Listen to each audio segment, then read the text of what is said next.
my name is Sophie D'Souza and welcome to my channel Sophie Stained Glass. Thank you if you're joining me again, and welcome if this is your first time. Channel dedicated to spreading the knowledge in the architectural glass community. Today I'm doing an in-situ repair, which I know is always very interesting to you. This repair is particularly awkward because on the other side of this glass is some glazing, secondary glazing, so I can only access this glass from this side.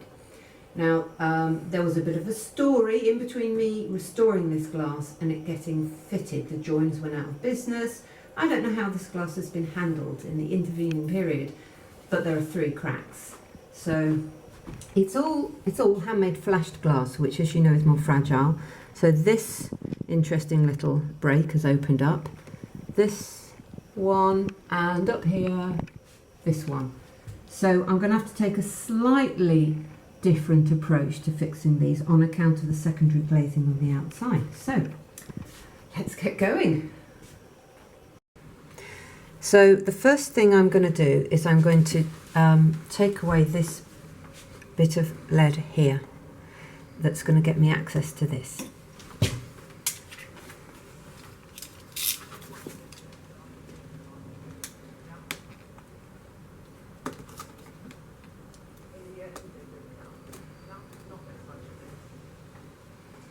So I'm starting it off with my blade. I'm going to finish it off with my lead knife.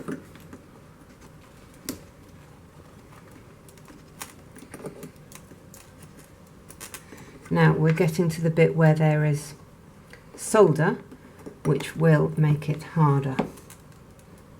So I'm going to get some other cutters for that. And I'm going to nibble it away.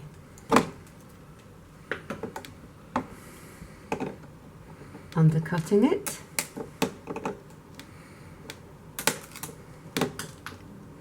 And pulling it back and cutting it off. You can see how fragile this is.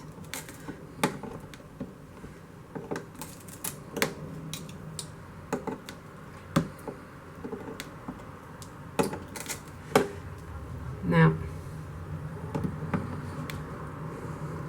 it's not immediately clear to me the best way to do this, so I'm going to sort of make it up as I go along, which is what you have to do, because every job is going to present you with different challenges.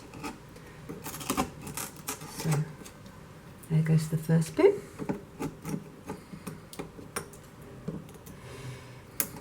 Now, what I have to be really careful about is that the glass doesn't drop down inside, because we'll never get it out. So let's hope. Okay, now I'm going to cut through this, or make a score line, and remove it. If I can get in. Not easy. Oops, sorry.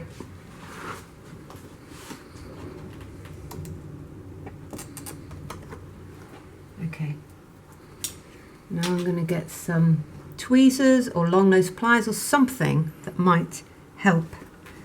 Although what I will also do is just start to loosen this cement inside the leather.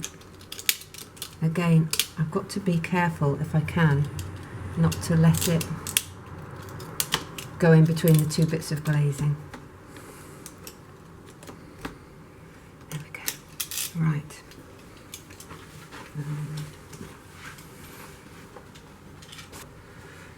Right, don't normally work with tweezers, but I wasn't sure what would be the best thing.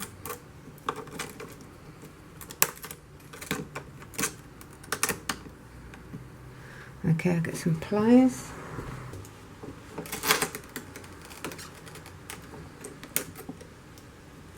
Those aren't great. Let's try these. Ah, that's got it. Now, There is a cheeky bit of cement. Okay, so now the trouble with this score line is that it's on the front, which means you need to tap it from the back. Not possible, obviously, so I'm just going to see what else might work.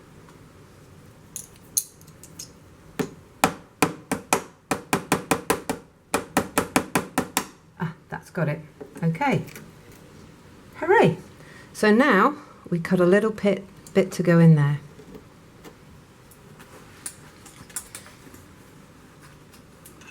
But I will just scrape out.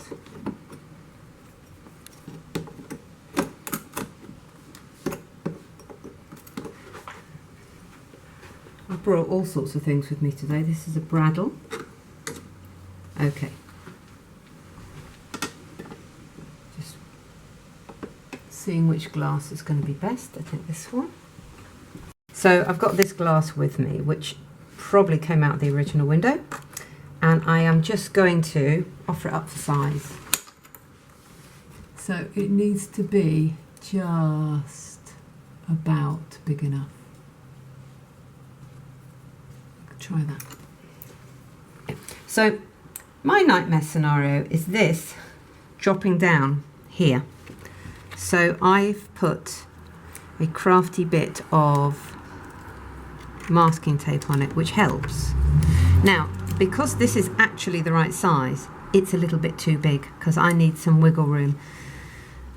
So it's often not very successful, but I might try taking a bit off here, otherwise I'll just recut a completely new piece.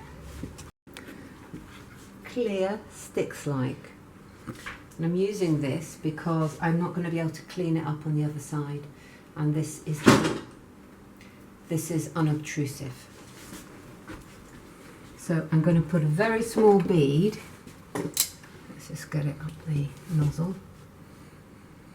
I've got it on the smallest nozzle.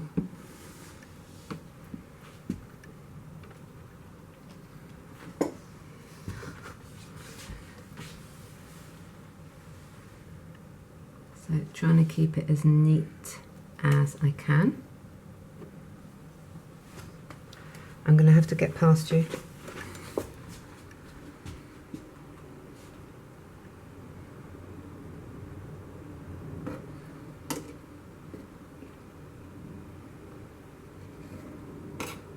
Okay. Now, it's very awkward. Very, very awkward.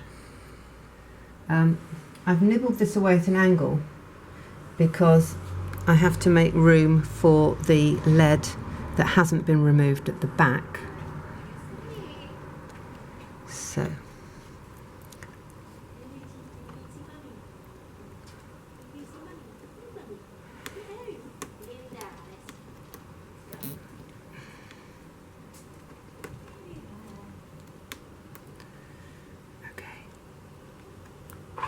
That's got it. Right.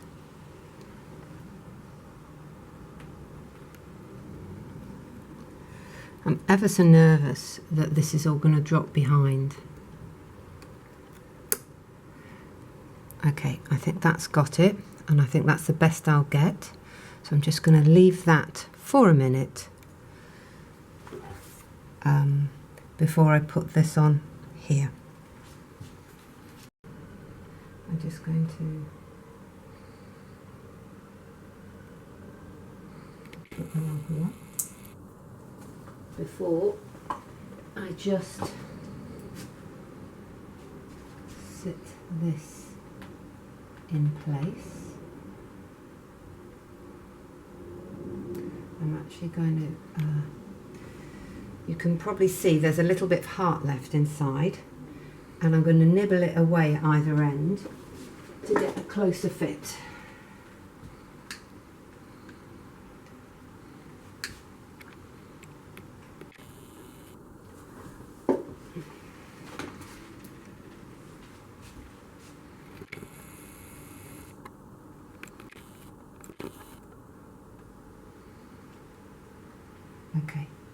now some blobs of solder, although actually I'm going to let that go off a bit.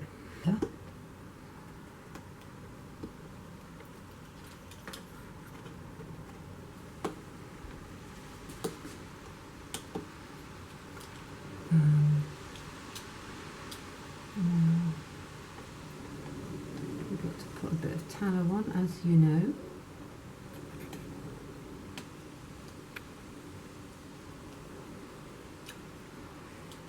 Now, let's see how we go soldering. Now, what some of you may have seen me do in the past is a little solder scoop.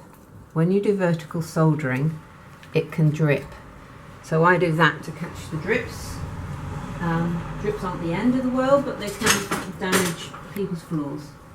So this is 6337 solder, which is the best to use for this job.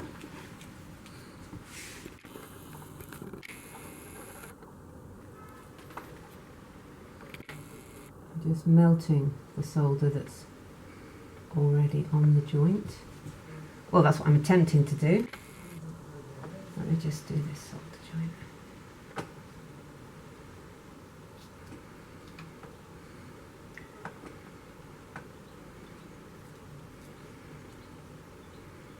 I don't think I've got enough tallow on. What did I do with my tallow? There it is.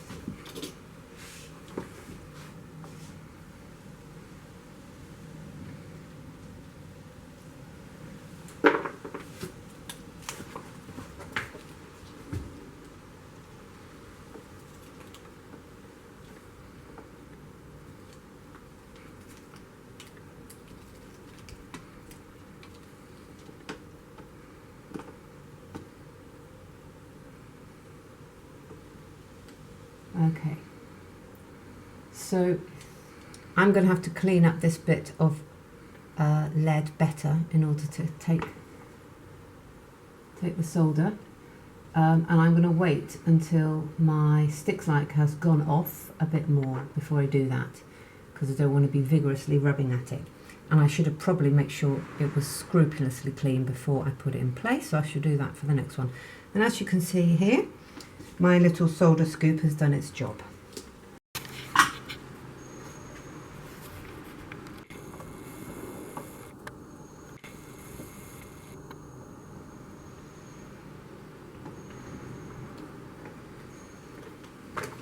Right, I was just trying to remove the excess globs there. I'm really wanting that to go across there. It does not want to go.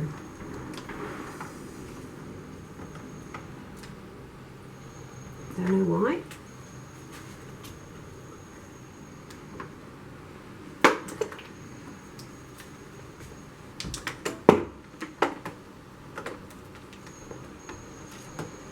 Got it. Got it.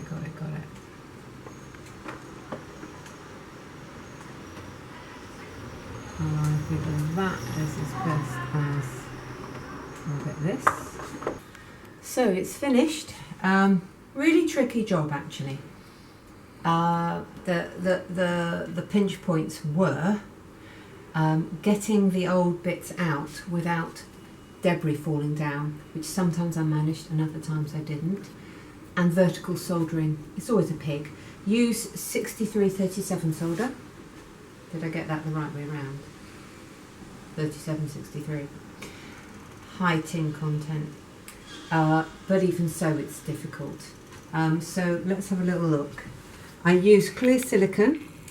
On this one, I think I probably use a tiny bit too much. There's a few smudges I'm not happy with. This one I used less. Much happier with that one. And the one up here, yeah, pretty happy with that one. So bearing in mind there was secondary glazing on the other side of this, I've done the best I can, and I think it's fine. It's not actually keeping the weather out. This is a purely aesthetic mend. Let's have a look at it from the other side. So I don't know whether the light's just going to bounce off. The painters did a dreadful job. There's paint all over this secondary glazing. when I say secondary glazing, they've actually used the double glazed unit as a secondary glaze. So this, from this side, you can't tell. Same over here, you can't tell. In here you can't tell. Some of the debris from that one fell to here. And what I did, because it was actually looked a lot worse than that, was I got a piece of a stick of solder, and I packed and packed and packed and packed it down to break it down and make it take up the smallest amount of space.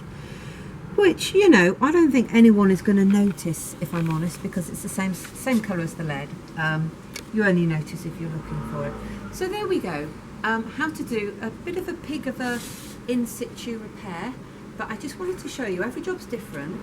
And I'm trying to give you as many tools in your toolkit so you can approach jobs in as many ways as possible. You'll probably think of other ways to approach jobs too. But yeah, I hope you found that helpful, or one day you may refer back to it. And thank you for watching. Please like, comment and subscribe.